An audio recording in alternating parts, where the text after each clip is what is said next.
Song, and today I just want you all to take a moment and just close your eyes and just imagine yourself, you're walking around in your neighborhood and you just see your neighbor or your best friend or a family member just lying there on the ground, covered in blood.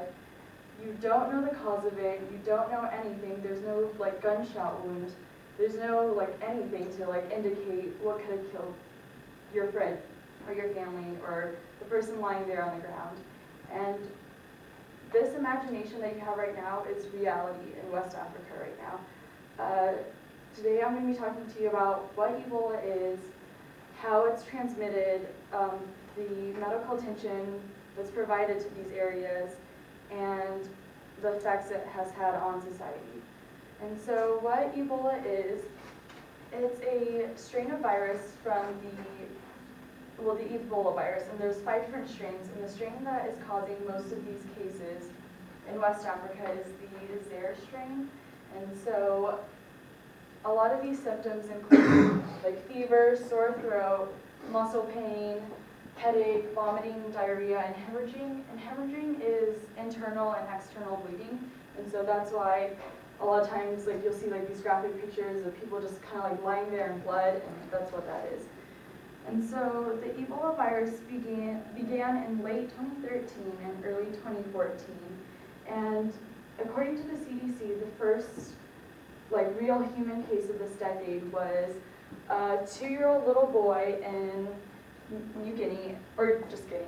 And they don't know how he became infected, but soon after his whole family became ill, and so that was just kind of like the start of Ebola in West Africa. And so earlier this year, the World Health Organization, known as WHO, reported that the Ebola virus was in Guinea, but it had spread to 4 other districts in Guinea, Liberia, and Sierra Leone. And on March 31st, WHO reported that there were roughly like 112 suspected cases of Ebola and roughly 70 deaths from that. And again, oh, sorry, I forgot to show you this. And so look, they had 70 deaths from the virus, and so they're still uncertain the cause of the virus, but they think it's from bats, and from the bat droppings get mixed into what the animals eat, like the grass and everything, and from that, like the West African people would just kill the meat and then they would treat it and everything, but they didn't treat it well enough, and so that's how it kind of spread from bats to humans. And so the incubation is 2 to 21 days, and so that means your symptoms will show up within that amount of time. And so it's very hard to kind of see at the moment, but it's there. And so on March 31st, early this year as well, the capital of Liberia reported that there were 2 possible cases, and because it's the capital of Liberia, and West African nations have relatively weak infrastructure, it was very scary because at the time there were a total of 281 cases and 186 deaths so far at the time. But since then, this number has increased exponentially, and as you can see, this is as of August. And so that was the many cases and deaths, and this whole region. And so actually, as of this morning, Sierra Leone reported that there were about 101, the record death total on a single day was 121 deaths. And every single day there were about 81 new cases per day. And so that was actually out this morning. And so there are like lots of ongoing medical, this is a picture of someone who has died from Ebola just out there in the street. Very crazy. But so there are many ongoing medical efforts to help like prevent the spread of Ebola. And so there are various organizations helping out, like Doctors Without Borders, the US CDC, Red Cross, and just other medical groups.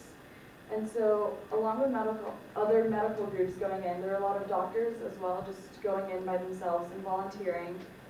And so there actually have been a handful of cases of doctors being infected with Ebola, but only a rare few have actually passed away from it. And so the governments of many nations have begun to put like travel restrictions. They're not allowing people in, they're not allowing people out. And so as of late, they haven't been too careful about it because, as you guys all know, Ebola is now on American soil, and the first person was a man from Liberia, and he went there to visit family, and then he came back, and now he's at the Texas Memorial Hospital, I believe, where he's being treated, but he's in critical condition. And so that's just one of the restrictions and effects that it has had on society.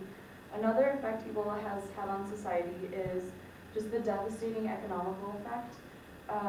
They're no longer like cross-border trading, which is really important because that's how they get most of the food products and any other like agricultural trade.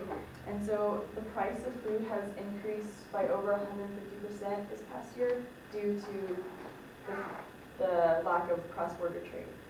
And so how Ebola really like spread out is the fact that West Africa lacks like basic sanitation, such as washing their hands. They lack like soap and water. Ebola can be really easily maintained. It's just the fact that most of these countries don't have the infrastructure and the capability to do so. Whereas like countries like us, America, we shouldn't really be worried about Ebola because we have the needs and the power to do so.